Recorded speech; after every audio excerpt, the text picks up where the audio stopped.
공동주택관리 종사자들을 위한 관리의 셰르파입니다. 상피제도는 고려 조선시대에 비리 부정을 막기 위하여 있었던 제도였어요. 같은 집안 사람이 같은 곳에서 근무하지 못하게 했죠. 관리사무소 직원 인사에서 친인척 등용은 문제가 많아요. 그 부작용으로 관리 부실을 초래하지요. 관리사무소에서 상피제도가 필요한 이유는 공정한 관리를 위해서입니다. 공정한 사회는 모두가 다 함께 잘 사는 사회를 말합니다. 지금 우리나라는 공정한 사회인가요? 불공정한 사례가 계속 터져나오면서 사회가 시끄럽지 않나요, 지금? 2021년 3월에 LH공사 직원의 땅 투기 사건이 터졌습니다. 이것 때문에 한참 시끄럽지 않았습니까? 이처럼 우리나라는 불공정이 만연해지고 있는 것은 아닌가요? 불공정해질수록 사회적 혐오와 불만이 팽배해집니다. 사회적 약자일수록 불공정에 대한 피해가 심해요. 사회적 약자는 배우지 못한 사람, 가난한 사람, 장애가 있는 사람입니다. 무전유죄란 말처럼 사회적 약자만 부당한 처벌을 받잖아요.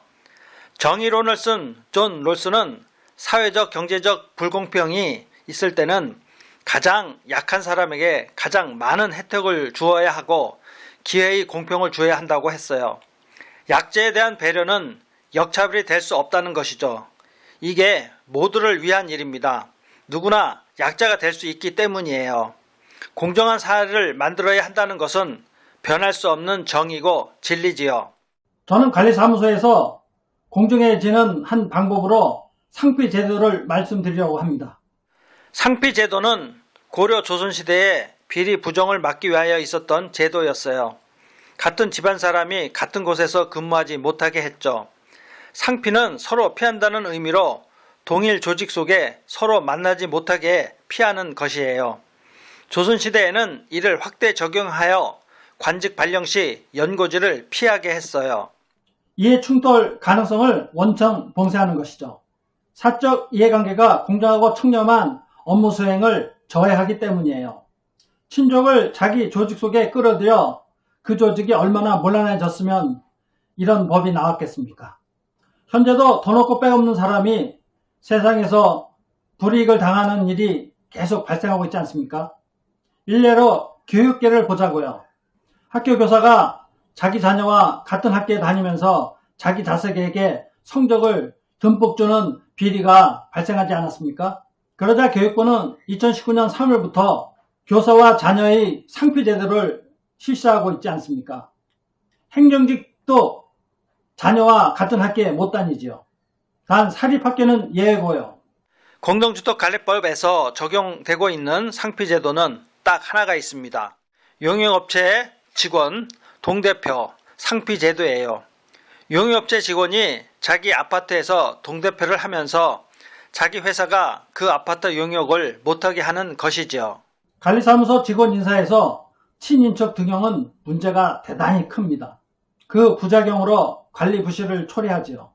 공동주택 관리의 종사자의 한 사람으로서 다음과 같은 관리소 상피제도를 제안합니다. 첫째, 입주민 관리소 직원 상피제도. 아파트 주민이 관리소 직원을 하는 것은 피해야 합니다. 주민이 관리소 직원이 되면 관리소 조직의 기관을 무너뜨립니다. 단 주민이 관리소장을 할 경우에는 책임자급이기 때문에 조금 다르긴 하지요. 둘째, 동대표 인맥직원 상피제도. 동대표 인맥직원을 관리소 직원으로 채용하면 안 됩니다. 만약 그렇게 채용하면 그 직원이 관리소에서 상전 노릇을 하지요. 동대표 백을 믿고 자기 맘대로 근무합니다. 관리사무소에서 상피제도가 필요한 이유는 공정한 관리를 위해서입니다. 세상이 좀 더 공정해지고 관리소가 좀 더 공정해지려면 상피제도는 확대 적용해야 합니다. 도움이 되셨으면 구독, 좋아요 부탁드립니다.